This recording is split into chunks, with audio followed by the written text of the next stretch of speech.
Howdy YouTube, it's Zedman Designs, and I thought today would be a fun time to do a how-to video. Now, my previous videos have really just been me doing design and not really teaching anything, so I think it would be a great time to teach you guys how to make one of the... I can't center myself. It'll pop up on screen, you'll see it. So what we're making today is some pop-up, how do I say this? We're making pop-up notifications for your Twitch and YouTube. You can add these to OBS, if you're streaming as a media source. And I'll go ahead and I'm not going to show you guys how to add those to OBS. I can do a separate tutorial if you guys want. But YouTube, you can make them pop up and it'll cycle your social medias if you want to. And I'm going to do it in a nice, real, easy, simple way that hopefully makes sense to everybody. So let me go ahead and cut over to After Effects and we'll go ahead and get started. Okay, so I'm here. I made the effect here, so I'm gonna show you guys generally what we're gonna do. Okay, so you're gonna start off with a solid layer, and that solid layer, I made the Twitter color. You can make it whatever you want. It's whatever social media you're gonna use it for. Okay, is your general rule of thumb. When I made this before, I forgot to hit record, so unfortunately I lost all that footage. So I made the effect, I perfected it, so now I can show you guys how to do this. The composition size, if you guys need the composition settings, is 750 by 250. The reason I did it in that size is because I feel like that's the perfect pop-up size. That's not so distracting, but it's okay.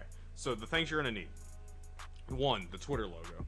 Number 2, your choice of font and text. I would prefer a clean sans serif. I personally used Gotham Black. It's a really nice font. If you don't have Gotham Black and you do design or you want to do design, get Gotham Black. It's one of the best sans serifs in the design world right now.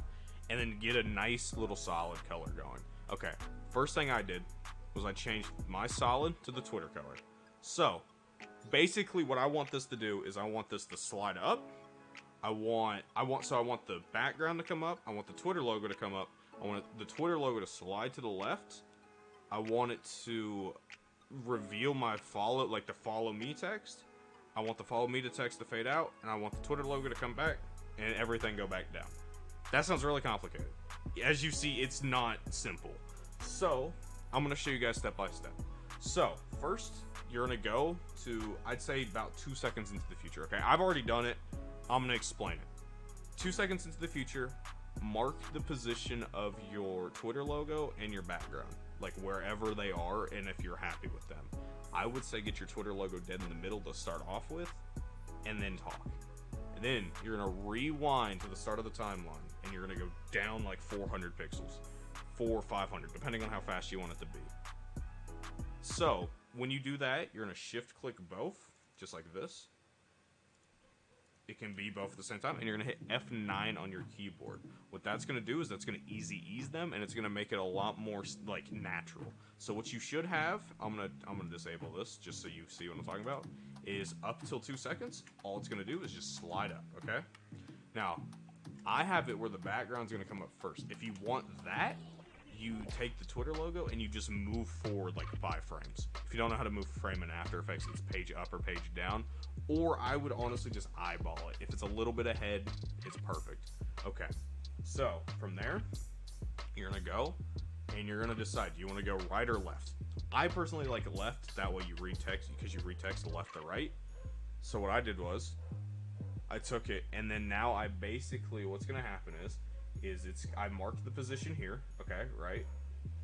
So I marked the position right before that, where I want it to move.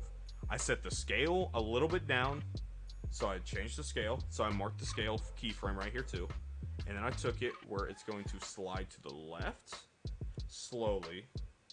And as it does this, my text opacity layer becomes exposed. So they're both on screen at the same time right now, right? That's the goal. So then, after I did this, basically what this consists of is you start your follow me text or whatever text you want at 0. And you go to the frame as it touches the edge of your text box. You see these little 3 red dots? As soon as it hits there, you go ahead and start turning up the opacity until the animation's complete. So when it hits there, it starts going, okay? And then I go from there. Okay, that's the hardest part.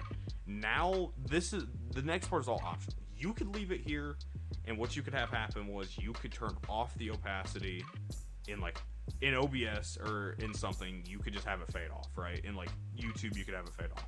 What I want is I want a nice closing animation. So you're gonna go, and you're gonna go 2 seconds into the future, so about 6 seconds, and you're gonna mark the keyframe. You're gonna mark the keyframe where everything is. For the Twitter background, everything that's gonna move, you're gonna mark. So, and then it's gonna go. You're gonna change your opacity about a second into the half a second into the future. You're gonna change your opacity back to 0 for your text, and you're gonna keyframe your Twitter logo there, where it is. And then you're gonna go another half a second into the future.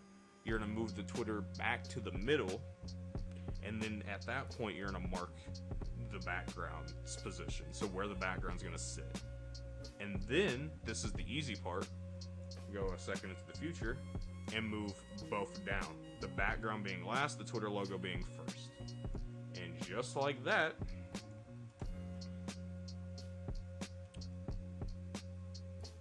there's your final result.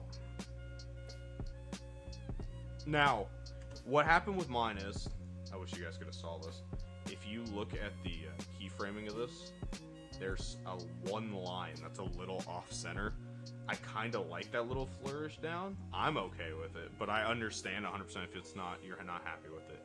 And fortunately, all you have to do for the rest of this, let's say you want to change it, right, is you can change the background color and then change the logo to whatever you want it to be. And you can just do the same animation, and you can change the text, you can change all of it. Along if you have these keyframes, that's all it is. This is very simple motion graphics, and I hope that was simple enough.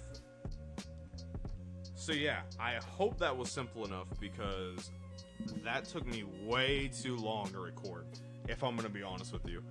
It didn't take that long showing you guys that, but I felt bad because the file, because my thing crashed, my recording software crashed.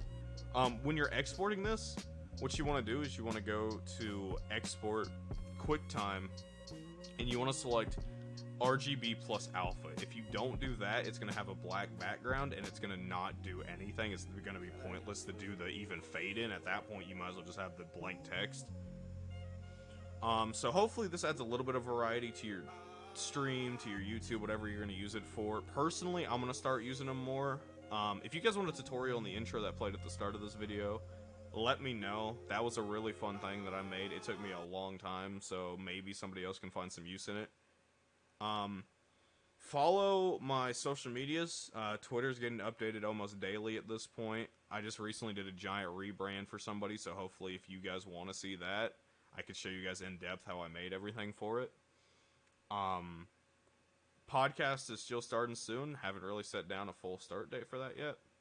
Merch is in the description. I just released a brand new design, so hopefully everybody can go enjoy that. And with all that being said, it's been Zed, and I'll talk to you guys later.